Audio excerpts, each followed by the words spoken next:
Okay, in case the power goes out, you gotta open this up.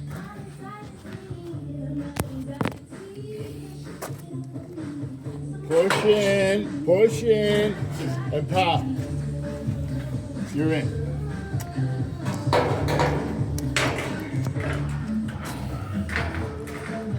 Then go on inside. Don't mind the tools. Come on through here. Here's my pump. If the power has gone out and the power starts back up, you gotta push this button right there. And it'll hum for like 4 seconds and the pump will be back on. That is underneath this. It's an easy pickup. There's your button in here, okay? Sorry about the primitive, but it's where we're at right now.